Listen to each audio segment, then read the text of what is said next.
O que um dos maiores artistas de todos os tempos pode nos ensinar sobre a ação humana?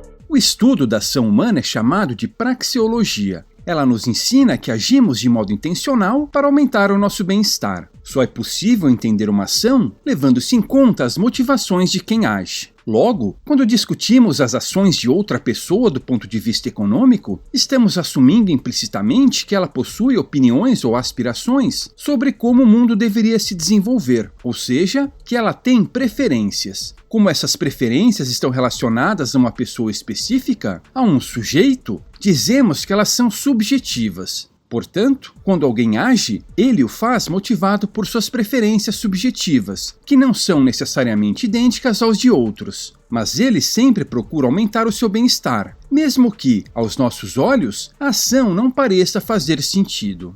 Disso decorre que é difícil julgar os outros. Desde que não haja agressão, isto é, violação de propriedade, quem somos nós para julgar a ação de outra pessoa, não é mesmo? Algo que deve ser entendido é que, quando agimos para aumentar o nosso bem-estar, agimos para maximizar nossa satisfação, nosso ganho psíquico, não nosso ganho monetário. Lembre-se de que o dinheiro é apenas um meio que usamos para transmitir informações sobre nossas preferências subjetivas. Ele não é um fim em si mesmo. Praxeologicamente, preferir algo mais gratificante e menos lucrativo faz todo o sentido do mundo. É curioso que socialistas acusem libertários de só pensarem nos aspectos econômicos, quando na verdade nós nos preocupamos de fato com a maximização do bem-estar, enquanto eles são extremamente materialistas.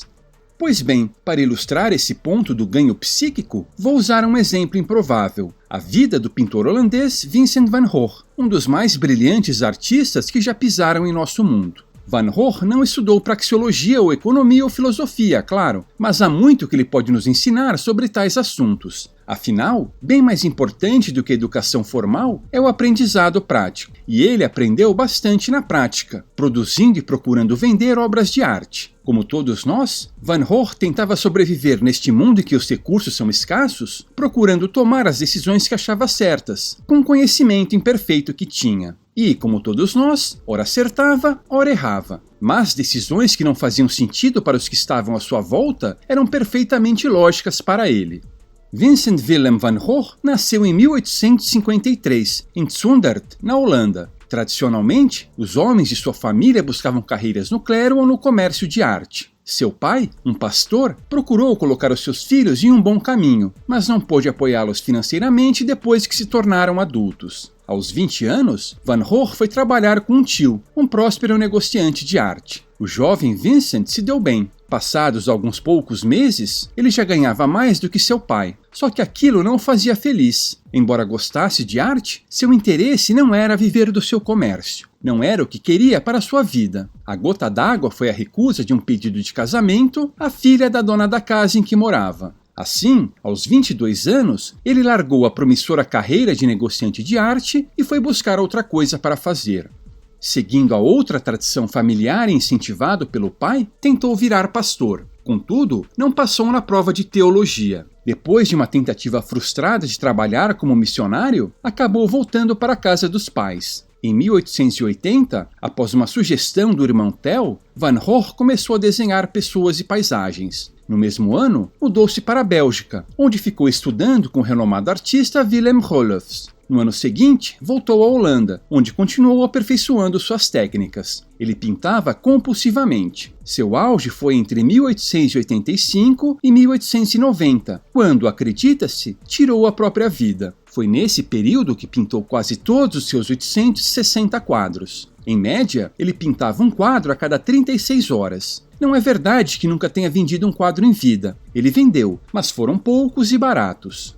Em vida, Vincent foi mesmo um fracasso comercial. Ele dependia totalmente da caridade do irmão Theo, que acabou seguindo uma das tradições familiares e se tornou um bem-sucedido negociante de arte. E chegamos ao ponto principal que quero ressaltar neste vídeo. Se aquela busca pelo bem-estar que a praxeologia postula fosse puramente monetária, Van Gogh jamais teria deixado de trabalhar como negociante de arte. Porém, ela não é. Antes de mais nada, ela é psíquica. O que Van Gogh buscava com suas pinturas era justamente essa satisfação psíquica. Ele não era indiferente ao dinheiro, claro. Ele desejava se tornar não só autossuficiente, como também bem-sucedido. Contudo, mais importante do que o dinheiro que poderia receber por suas obras eram os sentimentos elevados que essas poderiam provocar.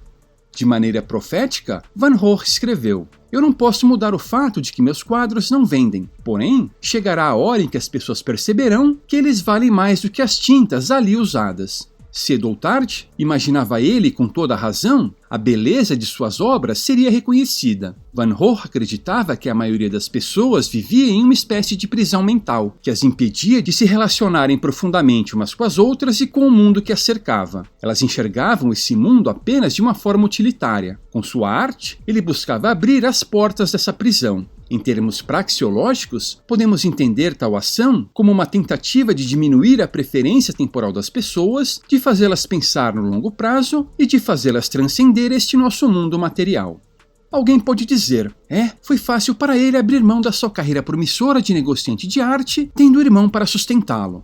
Fácil não deve ter sido, até porque depender de outros é sempre arriscado. Agora, a posição do irmão também é praxeologicamente interessante. Ela nos remete à questão da caridade, da filantropia. De novo, só o fato de a maximização do bem-estar se relacionar ao ganho psíquico e não ao monetário para explicar a ação de Theo. Por que raios ele preferiu sustentar Vincent em vez de ter mais lazer e conforto? Ora, porque isso lhe dava mais satisfação. A filantropia, a caridade privada, derruba um dos maiores mitos socialistas, o de que, sem a correção estatal, os menos abastados estariam ao Deus dará. Você mesmo, caro espectador, ajudou já várias pessoas em dificuldade, não é? E ainda um outro aspecto que ilustra bem a questão da subjetividade das preferências. Os contemporâneos de Van Gogh não valorizavam seus quadros. Porém, hoje ele está entre os artistas mais valorizados. Só para citar alguns exemplos, Iris foi vendido por 54 milhões de dólares em 1987. Trabalhador arando o campo por 81 milhões de dólares em 2017. Cabanas de madeira entre oliveiras e ciprestes por 71 milhões de dólares em 2021, entre tantos outros. O conjunto das suas obras vale a bagatela de alguns bilhões de dólares, colocando Van Gogh entre os artistas comercialmente mais bem-sucedidos da história. Aquele mesmo artista que abriu mão de uma promissora carreira para pintar obras-primas que ninguém queria na época. Como todos nós, ele agiu para maximizar não o ganho monetário, mas sim a satisfação psíquica.